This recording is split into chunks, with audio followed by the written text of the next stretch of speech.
पूज्य भैया श्री के चरण कमलों में प्रणाम, पूज्य दादा के चरण कमलों में प्रणाम, प्रिय प्रियतम के चरण कमलों में प्रणाम, आप सबको प्रणाम। सिए राम मैं सब जग जाने, करूं प्रणाम जोरी जुग पाने।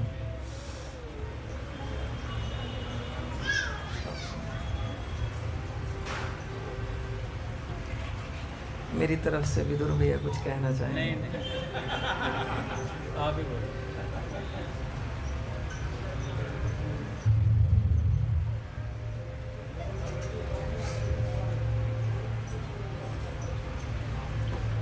हरि बोल। हरि शरणम।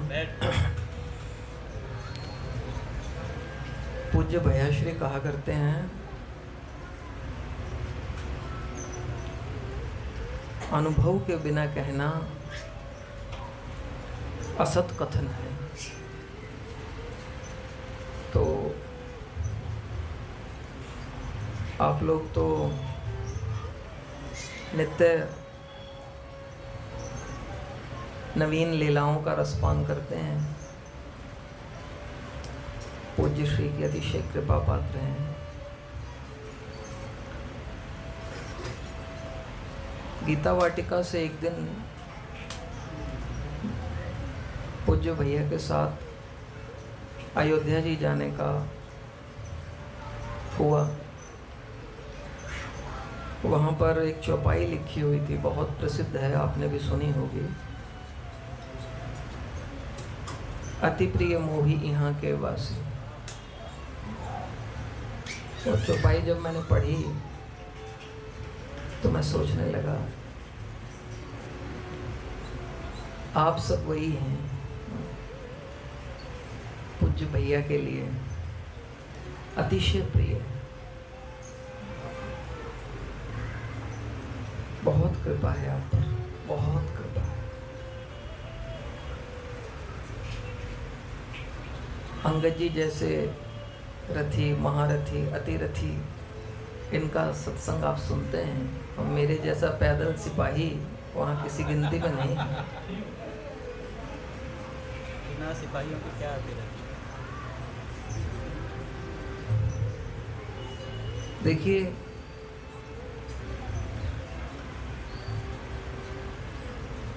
जीवन की दीप शिखा प्रतिक्षण क्षीण हो रही है। हर नया क्षण जीवन को कहीं और ले जा रहा है। यद्यपि ये सब आपके लिए नहीं है, परंतु फिर भी असावधानी साधक की वर्तमान में मृत्यु है। ये ध्यान देने वाली बात है। असावधानी साधक के लिए वर्तमान में मृत्यु है। मनुष्य ये सोचता है कि मेरी आयु बड़ी है, बड़ी है माने कल से मैं और बड़ा हो गया, परंतु काल ये सोचता है कि इसकी आयु कम हुई है।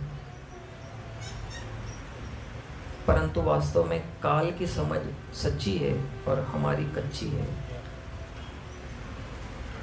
इसलिए इस टिमटिमाते दिए की लो के बुझने से पहले पहले अपने को अपना काम बना लेना चाहिए। देखिए, ये निश्चित है कि हम लोग उस पार मिलेंगे, परंतु अगर इस जीवन में वर्तमान में ही उस रस का आस्वादन किया जाए तो क्या हानि की बात है, क्या और लाभ की बात है। उसके लिए हम लोग वाटिका में थे तो प्रहलाद जी ने एक दिन कहा, जान की बाजी लगा के काम कर लेना चाहिए। बड़ी अच्छी लगी बात है। मैं सोचता हूँ कि कैसा भाव है, कितनी बढ़िया बात है। अंगद भैया ने अभी पूज्य श्री भाई जी महाराज जी के सत्संग से हमें लाभान्वित किया, और उसमें सारा नाम पर ही कितना विशेष भाव मिला।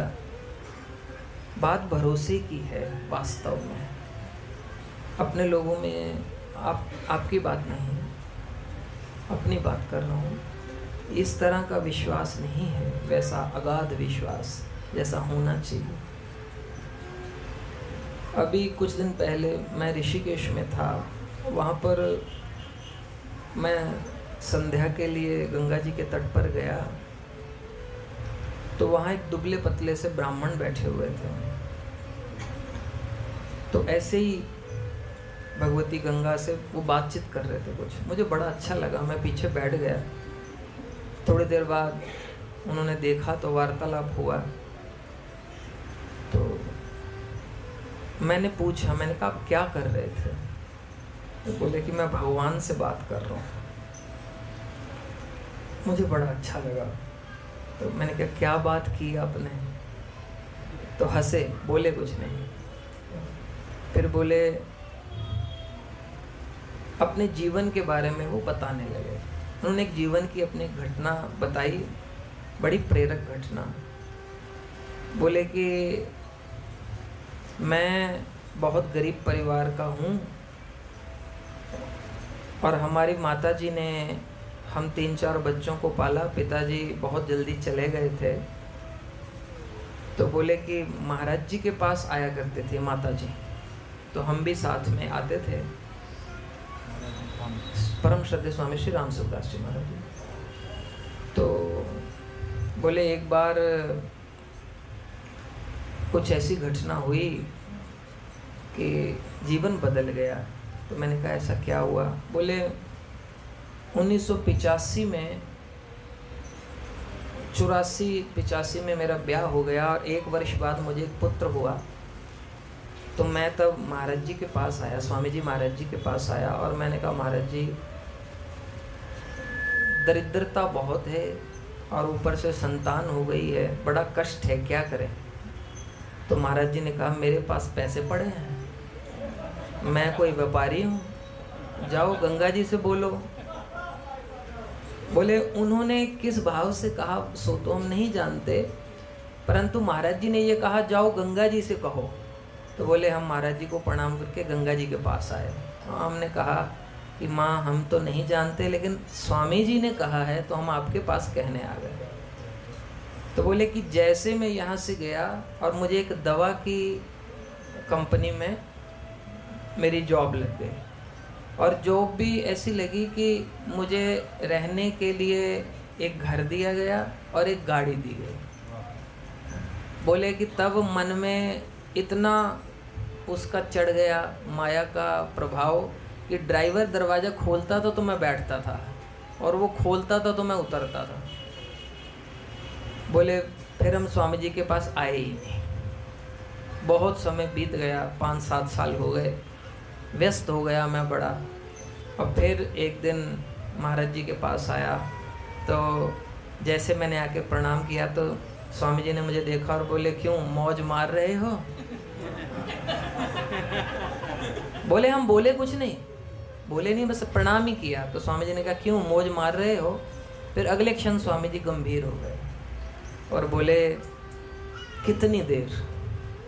ऐसा बोल के स्वामी जी चुप हो गए। और उसके बाद बोले हमने प्रणाम किया, हम आ गए। बोले हमारा लड़का और 4-5 साल में 15-16 साल का हो गया, पढ़ने में बड़ा तेज था। और एक दिन उसके मन में आया कि श्री बांके बिहारी जी के दर्शन के लिए मैं जाऊंगा। तो उसने उनसे कहा, तो मैंने कहा भैया तुम चले जाओ। तो बोले वो जिस ट्रेन में गया उससे दरवाजे में खड़ा था, गिर गया, क्या हुआ, किसी ने धक्का दिया, वो गिरा, शरीर शांत हो गया। बोले हम बहुत रोए, बहुत विद्वान था, बहुत आज्ञाकारी था, बहुत सुंदर था। बोले फिर हम स्वामी जी के पास गए, स्वामी जी ने ढाढ़स बंधाया, है ना। बोले हमारी धर्मपत्नी पर इसका बड़ा प्रभाव पड़ा, उसके मन में एक विशेष वैराग्य हो गया। बोले हमारा एक और पुत्र भी था, एक और पुत्री भी थी, लेकिन उसका मन सबसे हटने लगा और वो बस निरंतर श्री रामचरितमानस जी पढ़ती रहती बस। और फिर उसकी ऐसी स्थिति हो गई कि उसने घर कहा कि हम घर नहीं रहेंगे, हम ऋषिकेश ही रहेंगे। तो बोले फिर हम ऋषिकेश आ गए, यहीं रहने लगे।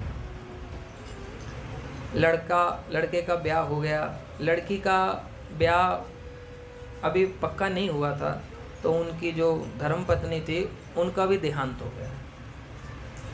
तो बोले कि उस समय यहाँ एक संत रहते थे, आपने सुना होगा नाम, मनमोहन जी। तो बोले उन्होंने आकर के अर्थी को कंधा लगाया और उन्होंने कहा, फिर स्वामी जी ने कहा कि वो ठीक जगह चली गई, तुमसे बहुत आगे निकल गई। तो बोले तब हमारे दिल को भी बहुत चोट लगी और हमने सोचा भाई हम भी अब ऋषिकेश से जाएंगे नहीं, यहीं भजन करेंगे, और हम यहीं भजन करने लगे। बोले तब हमारे छोटे भाइयों ने हमारी पुत्री का रिश्ता किसी अच्छे घर में कर दिया और हमें सूचना दे दी कि ब्याह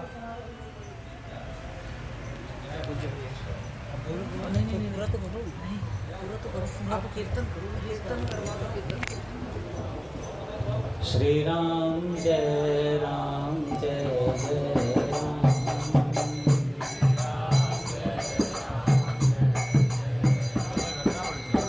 श्री राम जय राम जय जय राम।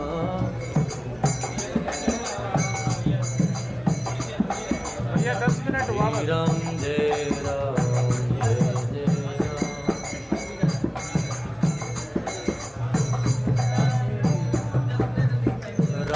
धुन लागी श्री राम धुन लागी। धन्यवाद धन्यवाद, आपने किया, मेरा साहस हो गया सुने। राम से राजा न राम से त्यागी, राम से राजा राम से त्यागी। राम धुन लागी श्री राम धुन लागी।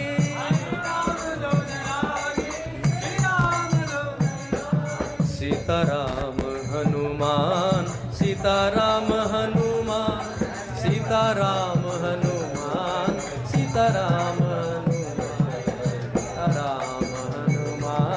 सीताराम हनुमान सीताराम हनुमान सीताराम। ओ सीताराम हनुमान सीताराम हनुमान सीताराम सीताराम हनुमान सीताराम हनुमान।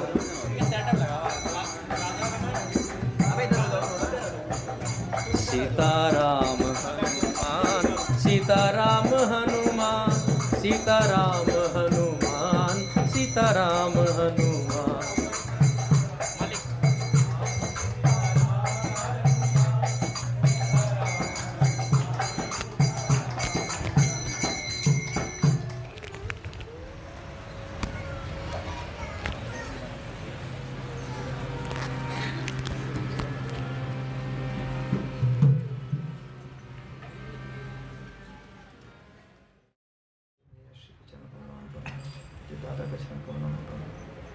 श्री राधा माधव आप सबको श्री राम सब जगदान करम प्रणाम हरि शरणम।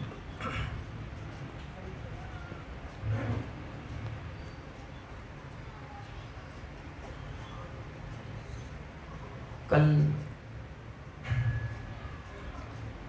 जो बात हो रही थी कि अपने में विश्वास वैसा नहीं है,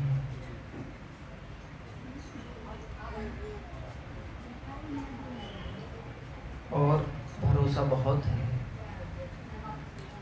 सारा प्रसंग आज इसी पे है, और भरोसा बहुत है,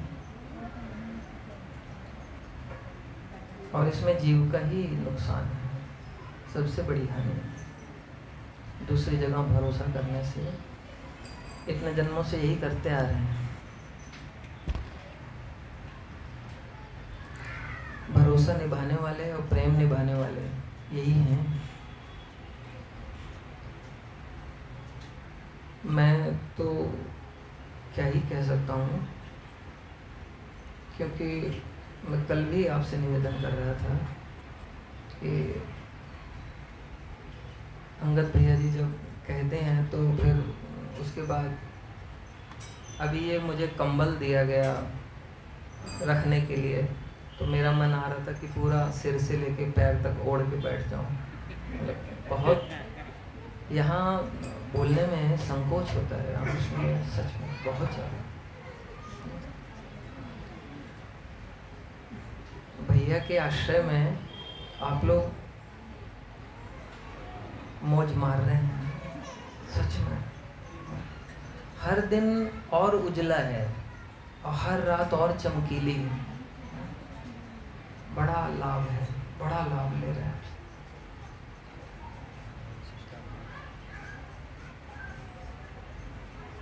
बात तो बस भरोसे की है। वहाँ पर गंगा जी के तट पर मैं निवेदन कर रहा था। पूज्य श्री कहा करते हैं कि जिसके पास अनुभव नहीं है उसका कथन असत कथन है। तो मेरे पास मेरा अनुभव तो मैं क्या ही कह सकता हूँ, किसी का अनुभव बांट रहा हूँ। तो वो सज्जन जो वहाँ गंगा जी के तट पर बैठे हुए थे, तो मैं संध्या के लिए, सुबह का समय था, मैं वहाँ गया, क्योंकि वहाँ ऐसा नियम रहता है कि पहले कमरे पे स्नान आदि करके फिर जाओ गंगा जी पर, तो और देरी लग जाती है। तो जब तक मैं वहाँ पहुँचा तो उनका तो शायद संध्या वगैरह हो चुका था। वो गंगा जी से बैठे कुछ बात कर रहे थे। तो कल इतनी चर्चा तो हो गई थी अपनी कि उनका पत्नी का देहांत हो गया था। कल मैं एक बात कहना बीच में भूल गया था, क्योंकि वैसे ही बोलते समय मेरे इधर से पसीना निकल रहा होता। उनकी माताजी श्री वृंदावन में रहती थी और उनके ये 3 पुत्र थे, जिनमें से ये मझले वाले जिनसे मेरी वार्तालाप हो रही थी। तो उन्होंने कहा कि ऐसा विधान है कि मझला अग्नि संस्कार मतलब माता पिता को दाह नहीं करता है। तो बोले लेकिन मेरे माताजी श्री वृंदावन में रहती थी, तो उन्होंने मुझे फ़ोन किया या किसी से करवाया और कहा कि बेटा 4 दिन बाद मैं चली जाऊंगी, तुम अपने ऑफिस से छुट्टी ले लो, तुम अपने ऑफिस से छुट्टी ले लो, क्योंकि 4 दिन बाद मैंने जाना है। तो बोले, मैंने कहा कि मैया तुम क्या कह रही हो? तो बोले नहीं, मैं सच कह रही हूँ और मैं चाहती हूँ कि मेरा अंतिम संस्कार तुम ही करो और श्री वृंदावन में करना, और यहाँ श्री सीताराम जी का जो मंदिर है मैं वहीं देह का त्याग करूँगी। तो बोले, मैंने समझा कि माँ भाव में है, ऐसे कुछ कह रहे हैं। तो उन्होंने फिर मुझे दोबारा फ़ोन किया और कहा कि बेटा छुट्टी ले लेना।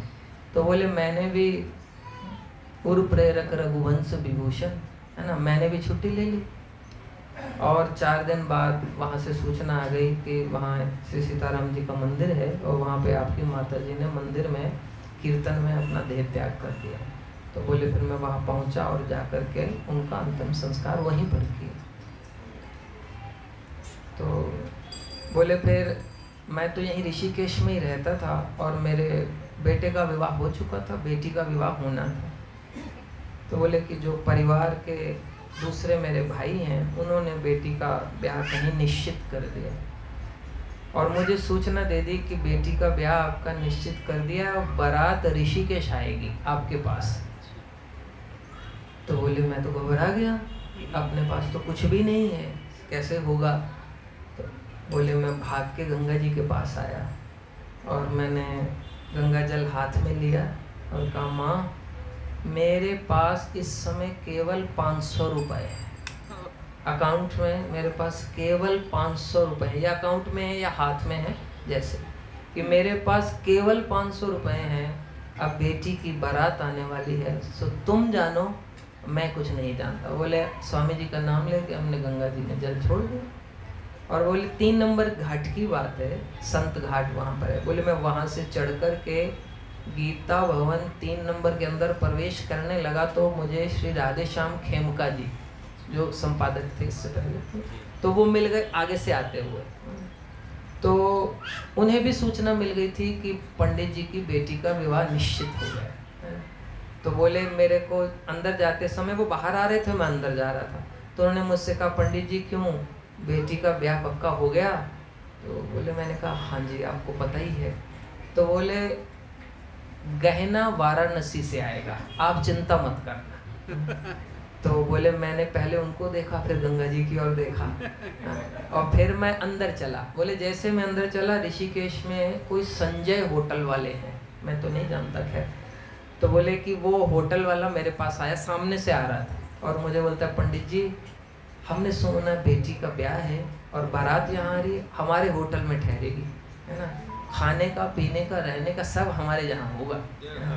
तो बोले मैं और आगे गया, कमरे में नहीं पहुँचा, तो वहाँ का अच्छे मारवाड़ी समाज के लोग वहाँ रहते हैं, वो हमारे पास आए और बोले बेटी का गहना कपड़ा और सब हम करेंगे, पंडित जी आपको चिंता करने की जरूरत नहीं। बोले कमरे में पहुँचने से पहले सारा प्रबंध हो गया। और बोले फिर 40 जन बारात में आए थे और उनको आगे देखने वाले 80 जन थे, 60 जन थे। पहले एक आदमी पे 1.5 जना, 2 जना, है ना। और बेटी का ब्याह हो गया और कपड़ों से ज़्यादा उसको सोना मिला। मारवाड़ी समाज ने इतना सोना दिया। बोले उसके बाद ब्याह करके वो तो चली गई और 500 रुपया हमारी जेब में ही रह गया। 500 रुपया हमारा जेब में ही रह गया, है ना। भले फिर बीच में ऐसी घटना हो गई कि यहाँ रहना हमारा थोड़ा संभव नहीं था। तो बोले हम फिर गंगा जी के पास चले गए। हमने कहा मैया हम आपका तट छोड़ के जाना नहीं चाहते, परंतु अब यहाँ रहने में थोड़ी असुविधा हो रही है। तो बोले यहाँ हरियाणा में कोई सज्जन है, उनके वहाँ पेट्रोल पंप वगैरह हैं। तो वो अचानक हमारे पास आए और बोले पंडित जी यहाँ पर अपना गीता भवन 3 नंबर के पीछे वाला जो गेट है, जहाँ डॉक्टर माँ रहती थी ना, उनके साथ ही आराधना स्थल है ना। कभी मैं ऊपर गया तो, लेकिन सीढ़ी उसकी दिखती है आराधना स्थल। बोले कि वहाँ पर उनका एक फ्लैट है 1.5 करोड़ रुपए का, तो उसकी चाबियाँ हमें दे गए। बोले जब तक आप जीवित हैं ये फ्लैट आपका ही है। वो आज भी वहीं रह रहे हैं, वो आज भी वहीं रह रहे हैं। बोले कि ये फ्लैट अब हमारा है, हम इसमें रहते हैं। बोले हमें यहाँ से ऋषिकेश में जाना पड़ता है किसी काम से, माने स्वर्ग आश्रम से गंगा जी के उस पार। तो बोले हमें आने जाने में दिक्कत होती थी, तो हमने गंगा जी से को देखा, तो वो एक आदमी अपनी स्कूटी दे गया उन्हें। बोले महाराज जी हमें लगता है कि आपको इसकी ज़रूरत है, आप स्कूटी रख लो। बोले हम स्कूटी पे जाते हैं, स्कूटी पे आते हैं, है ना। और बोले आप सोचते होंगे कि हमारा खर्चा कैसे चलता होगा, है? बोले कि यहाँ गीता भवन में जो लोग आते हैं वो हमसे कथा करवा लेते हैं, भागवत जी की कथा वो करते हैं। बोले 350 कथा मैं कर चुका हूँ, और कथा में से मैंने 1 रुपया अपने के लिए नहीं रखा। जो भी पैसा आता है ना वो सारा का सारा गौशाला में देते हैं, सारे का सारा पैसा गौशाला में देते हैं। और बोले एक समय मैं दलिया खाता हूँ, एक समय दूध पीता हूँ, और दूध गौशाला से आता है, और दलिया कोई देहरादून में उनके जजमान है, वो उनका ऑर्गेनिक फार्म है वहाँ पर, तो वहाँ से दलिया आता है। तो बोले उसकी भी हमें ज़रूरत है। तो दलिया भी आता है, दूध भी आता है, फ्लैट भी है, स्कूटी भी है। जिस दिन मैं वापस आ रहा था ऋषिकेश से, तो मुझे तेज़ी से जाते हुए कहीं मिले। मैंने कहा महाराज जी कहाँ जा रहे हैं? बोले कि अभी मैं बैंक गया था, तो हमारे बैंक में किसी ने 70,000 रुपया डाल दिया है, और हमें संकट में आ गए हम। अब तो हम बैंक गए तो हमने कहा इसको निकालो गौशाला में दो। तो वो बोले कि इसके लिए वो पैन कार्ड लगता है और वो चेक बुक लानी पड़ेगी। तो बोले बैंक बंद ना हो जाए, आज के आज पैसा निकालना है। तो वो बेचारे इतनी जल्दी में थे, हड़बड़ी में, कि 70,000 की मुसीबत मेरे गले पड़ गई है, तो इसको निकालो। तो फिर अच्छा ऐसी कृपा है ना। और फिर गंगा जी के तट पर बैठे हुए सब बता रहे थे, और फिर रोने लगे अचानक से बोलते बोलते। तो कहते इतना सामग्री समय अनुकूलता हमें दी है इन्होंने, गंगा जी की ओर करके इन्होंने दी। अब अगर हम अब भी भजन नहीं करेंगे तो मूसलों से कूटा जाएगा, है ना। बोले अब मूसलों से कूटा जाएगा, है ना। तो बोले कि ये गलती मत करना, आप भी गलती मत करना। किसी और का आश्रय रखोगे तो वैसी चीज कभी नहीं मिलेगी। आश्रय रखो तो भगवान का रखो, है ना। बोले अब देखो मौज से रहते, मौज से रहते। स्वामी जी ने कहा था एक बार, है ना, मौज मार रहे, लेकिन ये वाली कब तक, है ना। फिर उसके बाद बोले हमारा जीवन बदल गया, है ना। और बोले कि इतनी घटनाएं उन्होंने सुनाई, अब तो मुझे कुछ भूल भी गई, बुढ़ापे का असर है। तो एक बात उन्होंने बताई, बोले एक बार हमारे एक जजमान थे, उन्होंने हमसे 1.5 कथा करवाई। मैंने कहा 1.5 कथा कैसी होती है? 2 कथा होती है, 1 कथा होती है, 1.5 कैसे होती है? बोले ऐसा है कि उन्होंने हमसे एक कथा करवाई यहाँ गीता भवन में। फिर उन्होंने अपने जहाँ उनका निवास था, अब क्षेत्र का नाम मुझे याद नहीं, वहाँ तो बोले कि वहाँ बहुत अच्छा पंडाल लगाया गया, सब व्यवस्था हुई, तो हम वहाँ गए। लेकिन उनके जो परिवार के जन थे वो श्रद्धालु नहीं थे, तो लेकिन वो बड़े श्रद्धालु थे। बोले 80 वर्ष उनकी आयु थी, और कथा जैसे 7 दिन की होती है, तो उन्होंने 3 दिन का ही वो जो भोजन की व्यवस्था और वो रहता है ना सब, तो प्रसादम की व्यवस्था सिर्फ 3 दिन की रखी थी। तो बोले हमने जजमान से पूछा कि 3 दिन की व्यवस्था? बोले पंडित जी इतनी ज़रूरत है। क्या बात है, कितनी ज़रूरत है ना? बोले हम व्यासपीठ पर बैठे, वो आए, शालिग्राम जी का पूजन हुआ और उन्होंने भागवत जी की आरती की, और व्यासपीठ पे जैसे ही सिर रखा उसके बाद उठाया ही, वहीं पर तुलसी जी के बिरवे के नीचे और गले में माला लेकर के, और उसी समय प्राण छोड़ दिया। वो 18 तारीख थी उस दिन, 3 दिन थे। बोले 3 दिन की कथा हम सुन पाएंगे, इस समय नहीं। आपने देर, उन्होंने कथा पहले रखी थी, लेकिन परिवार वाले जनों ने भी छुट्टी नहीं, आगे करो करके उनके दिन निकाल दिए। तो बोले हमारे पास अब 3 ही दिन है। उन्होंने ये नहीं बोला कि हमारे पास 3 दिन है, बोले इतनी की व्यवस्था है, उसके बाद आगे के घर वाले जानेंगे। तो बोले उन्होंने वहीं प्राण छोड़ दिए। तो भगवान का आश्रय लेकर के चलने वाले के लिए सब मार्ग अनुकूल हो जाते हैं। स्वामी जी महाराज क्या करते हैं, श्री शरणानंद जी महाराज क्या करते हैं, अगर तुम इनके शरणागत हो जाओगे, है ना, तो सिंह तुम्हें अपनी गोद में लेके दुलारेगा और 10 दिशाएं तुम्हारे लिए अनुकूल हो जाएंगी। तो ऐसा अपने को, आपके लिए तो क्या ही कहें भैया, क्षमा चाहते हैं, है ना, परंतु आप सबके चरणों में प्रार्थना है कि इस अवसर का हम सब मिलके लाभ उठाएं। हम में से कोई पीछे रहता हो तो हाथ पकड़ पकड़ के उसे आगे ले जाएं, किसी को पीछे न रहने दें, है ना। इससे इनको बड़ी प्रसन्नता है, इसको हमारे पूज्य श्री को प्रसन्नता है ना, इसी में लाभ है। वहाँ अकेले क्या करेंगे? अब अंगद जी वहाँ हों और सुनने वाले हम लोग न हों तो क्या ही मजा, फिर हमें सताएगा कौन? इसलिए हमारी भी वहाँ मौजूदगी आवश्यक है ना, तो इसलिए